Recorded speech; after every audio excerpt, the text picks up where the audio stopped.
sono qua. Marina Lecis, l'ho fatta attendere, ma si è fatta sicuramente un'idea, una panoramica del percorso del rifiuto e della tutela del cittadino. Può stare tranquillo il cittadino, perché questa è la domanda. Allora, intanto mi sono rifocillata con l'acqua del sindaco di Padova E quindi ringraziamo ed è Bitonci. buona e ringraziamo Bitonci, che questa amministrazione si trova un'eredità che non è sua, no? Nel senso che si trovano un inceneritore così com'è. Io vado subito al sodo perché mi piace entrare non ho un compito facile, sia come portavoce dei Medici per l'Ambiente, che saluto perché vedo che sono in sala. Io faccio parte del direttivo, sono onorata, mi hanno proposto di entrare, eccetera, del direttivo della provincia di Padova, e Medici per l'Ambiente. Quindi portavoce loro, ma anche sono consulente del Tribunale di Padova, della sezione penale procura e degli avvocati di vari studi legali con cui insomma collaboro da diverso tempo in materia ambientale. Quindi un'analisi tecnica in questo momento. Esatto, e ovviamente con gli enti preposti insomma si collabora, ci danno la documentazione, ci danno le analisi eccetera, però ce le facciamo anche noi le nostre analisi e cerchiamo alle volte anche di collaborare e di fare delle proposte anche assieme, perché è tutto perfettibile, no? Anche perché ci sono sempre meno soldi, le analisi costano, gli enti hanno ridotto il personale, i controlli sono sempre più difficili e a me il compito di dire una cosa molto difficile che mi ero preposta di dire alla fine, invece dirò adesso. Casomai i legali lì mi frenano, mi conoscono che io ho insomma, così.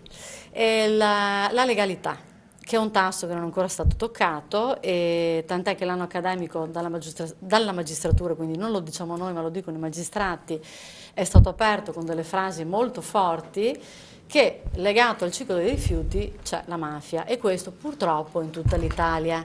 Quindi noi possiamo essere anche il Veneto virtuoso, i nostri legislatori si possono impegnare, tutti gli enti preposti si possono impegnare al massimo, però purtroppo questa è una realtà che tocca tutta l'Italia e soprattutto nel ciclo dei rifiuti il nord Italia e parliamo di Lombardia e Veneto in particolare, anche Emilia Romagna e anche Friuli Venezia Giulia. Per cui non solo terra dei fuochi, un po' No, si parla sempre del sud, ma no. attenzione a casa nostra. No, non solo terra dei fuochi, anzi la criminalità organizzata e eventi legati proprio a, non lo so, scoperte di amianto sotterrato da qualche parte o cisterne di sostanze molto tossiche vicine alla falda, eccetera, si sono trovate in Veneto e nelle regioni del nord Italia.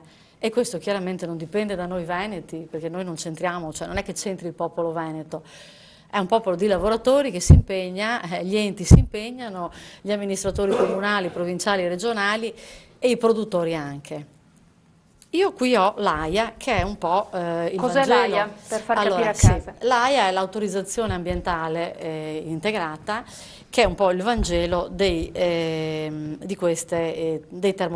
termovalorizzatori o di tutti gli impianti che hanno delle emissioni nelle matrici ambientali, quindi aria, acqua, suolo, eccetera.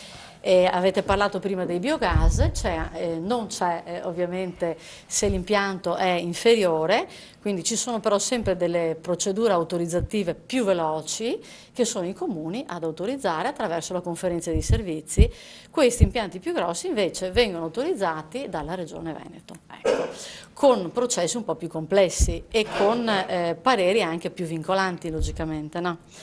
Ecco, questo impianto è stato autorizzato, è in gestione appunto ad Acegas APS. Quindi stiamo parlando del termovalorizzatore di Padova? Sì, perché siamo a Padova e quindi ci terrei a parlare di questo. È per quadrare il discorso. Esatto, per quadrare il discorso.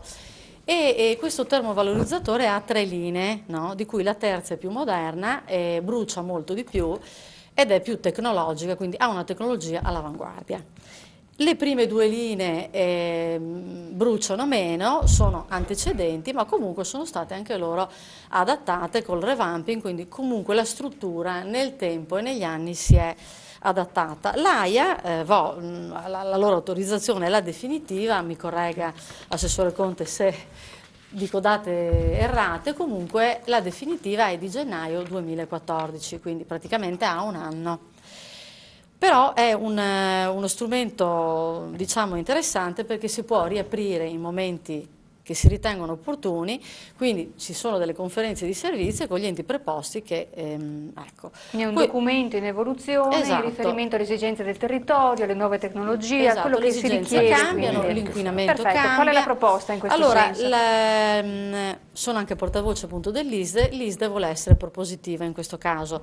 Io nell'orologio biologico dell'impianto ce l'ho in mano da 2 giorni, nel senso che io mi ero occupata di altre cose, voglio essere sincera, mi sono studiata bene tutta la documentazione. La proposta, le chiedo la proposta. proposta, esatto, è di stringere la maglia di entrata, ve lo spiego perché posso essere criptica. Cosa vuol dire? I camion che trasportano le sostanze di rifiuti e che possono venire da tutto il territorio italiano, d'accordo? Quindi io produttore che decido di trasferire, conferire all'inceneritore di Padova, mi trovo davanti all'entrata dell'inceneritore, non parlo di rifiuti urbani, parlo Quindi di quella... rifiuto speciale, Esatto. camion che porta rifiuto Esatto, speciale, non che parlo tipo di rifiuto controllo urbano. è obbligato a fare? Questo mi sembra il tema. Cosa succede? Che nella piano ambientale, l'ultimo, quello aggiornato a maggio 2014, a pagina 17, ad esempio mi sono accorta di una cosa, ve la leggo per non dire delle... Prego. Ecco. Allora, parliamo del punto 2, rifiuti speciali non pericolosi provenienti da attività produttive e commerciali senza distinzione territoriale, conferiti nell'impianto dagli stessi produttori o da trasportatore autorizzato.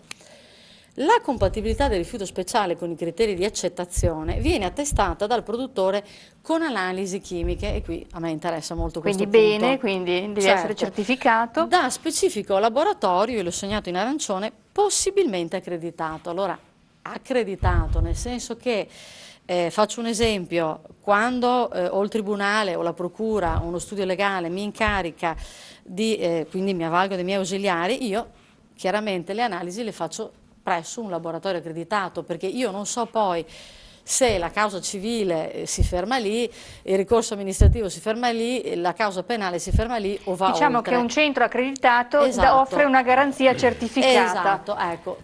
Ora non lo so se è un refuso del piano ambientale, mi rivolgo... La domanda penso sia all'assessore Conte? Esatto, no, a chi ha redatto il piano ambientale non è l'assessore Conte, perché loro hanno fatto l'AIA, l'autorizzazione, ok? Sì.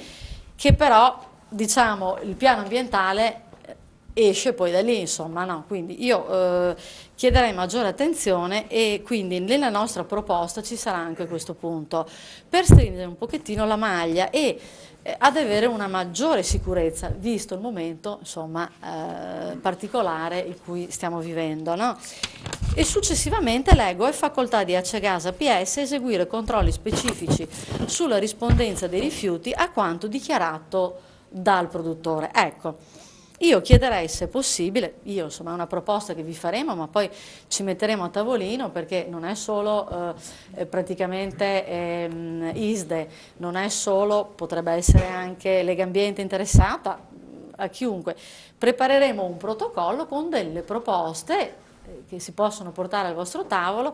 Ci sarà questa conferenza di servizi che però, quando si arriva lì, sarà già chiaro cosa si può fare, che tipo di investimento, no, per avere una maggiore sicurezza e quindi stringere la maglia, d'accordo? Perché io mi fido, ma non mi fido di tutti, scusate, perché dovrebbe esserci la possibilità di controllarli tutti questi camion. Sappiamo che la Guardia di Finanza è impegnata nel territorio, ne fermano una tantum, ogni tanto sappiamo che trovano all'interno di questi camion sostanze che non sono come il codice indica, no, di rifiuto, ma c'è qualcos'altro, scatta ovviamente la denuncia agli enti preposti, va tutto. Quindi in procura. l'ISDE chiede dei controlli accurati a monte del rifiuto in entrata. Il rifiuto in entrata, esatto. Quindi i camion che entrano prima, quindi che avvenga la bruciatura, l'incenerimento del rifiuto. Sì. E sì. Controlli fatti da laboratori certificati e non possibilmente certificati. Ecco, perché l'ente che controlla se stesso, nel senso l'ente che fa le analisi, in questo caso Acegasa APS, ci vorrebbe un altro ente esterno che controllasse, scusate se ve lo dico, ma è più corretto secondo me anche nella trasparenza, no, di dare, perché è come dire, io sono Acegasa APS e io stesso faccio le analisi in entrata. Sentiamo cosa dice Gasparetto. Posso finire un'altra cosa? Non è solo assolutamente. questo, i punti sono tantissimi, perché io ovviamente ho sentito al telefono i medici per l'ambiente, ci siamo confrontati, ce ne sono anche in sala che poi vorrei che prendessero la parola. Vorrei aggiungere un'altra cosa, in entrata potrebbe arrivare anche l'amianto ad esempio, no? In maniera furbesca la vecchia canna fumaria, i vecchi residui degli impianti elettrici, mescolato eccetera, quindi ci potrebbe essere anche l'amianto, ma ci potrebbero essere anche i pesticidi e anche il cromo, quindi io non ho trovato qui analisi specifiche ad esempio di pesticidi e del cromo, quindi vi faremo delle proposte, adesso queste sono solo alcune chiaramente, no? Voglio dire. Certo. E il punto critico dell'inceneritore, come di tutti gli inceneritori, sono le nanoparticelle, che la normativa non prevede che vengano misurate, tra l'altro c'è una grandissima difficoltà. Però la fermo, poi può continuare. Vorrei la risposta in questo momento. Sì. È possibile un dialogo, un'apertura in questo senso anche ad ottimizzare quelli che sono i controlli? Perché se sono laboratori possibilmente certificati, il cittadino si fa quattro domande. No, noi siamo assolutamente aperti e favorevoli anzi a questo tipo di dialogo, perché noi non vogliamo essere autoreferenziali assolutamente, noi vogliamo operare avendo il massimo di trasparenza e recependo il massimo di sollecitazioni rispetto al nostro buon operato, perché noi operiamo principalmente con un principio che è quello di essere un'azienda socialmente responsabile. La responsabilità sociale si concretizza proprio nella apertura verso il mondo di quelli che sono i portatori di interesse, recependo le loro istanze. Quindi sicuramente noi siamo disponibili ad aprire la nostra organizzazione al confronto con i medici per l'ambiente, assolutamente. Siamo assolutamente favorevoli a questo. Sui controlli... Perché è scappato questo possibilmente all'interno del documento? Perché siccome è contemplato dalla normativa italiana che ci siano laboratori non certificati, è chiaro che è una cosa da contemplare. In realtà noi che cosa facciamo? Intanto ci curiamo noi di fare i controlli quando un conferitore propone di smaltire da noi, ci proponiamo di fare i controlli. E poi vado è vero che noi potremmo essere sospetti se facciamo i nostri controlli. No, detto che i nostri controlli... Un pesticida rilevabile, un agente inquinante che non sia una cosa di dimensioni enormi, noi li rileviamo laddove non li rilevassimo all'ingresso. Comunque sono, con la strumentazione di controllo di cui noi disponiamo, sono rilevabili comunque o nel ciclo o comunque nelle emissioni. Il risultato delle emissioni è spietato da questo punto di vista, quindi è il controllo delle emissioni che è spietato. E volevo dire che il controllo noi lo facciamo perché siamo tenuti ad avere degli autocontrolli, il protocollo ci impone degli autocontrolli, ma poi ci sono le istituzioni preposte ai controlli, l'ARPA ovviamente è l'istituzione principale in questo senso, che opera con un protocollo di controlli indipendente totalmente, anche senza preavviso, opera i suoi controlli e interviene in ogni momento nel ciclo produttivo.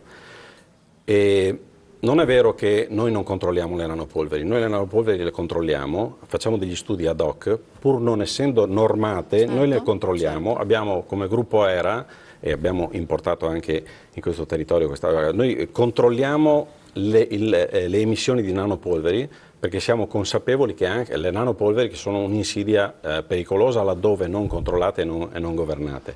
Le emissioni dei nostri impianti, da un punto di vista del quantitativo di nanopolveri, sono di un ordine di grandezza inferiore rispetto alla presenza di nanopolveri nell'ambiente urbano normale. Questo lo possiamo provare e comunque noi avevamo un impegno importante e comunque confermo che siamo assolutamente disponibili a anche aumentare il livello del controllo, aumentare la soglia del controllo, perché è il nostro mestiere e il nostro responsabilità. È evidente la trasparenza, già online si vedono tutti i dati. Certo. La disponibilità ad un incontro c'è? ISDE, soddisfatti? Sì, poi prenderanno, ci tengo che poi intervengano i medici. Ecco, io però il nostro pubblico prende la parola quando crede. Sì. Parlavamo di ecomafie prima, noi abbiamo un caso eclatante qui in Veneto che è la CNC, abbiamo un comitato che la rappresenta. In questo senso vorrei che andassimo in pubblicità e torniamo immediatamente con un servizio sulla CNC, che è un caso che conosce tutta Italia, c'è stato il Ministro dell'Ambiente proprio recentemente, perché il problema non può essere risolto da Pernumia, un comune molto piccolo.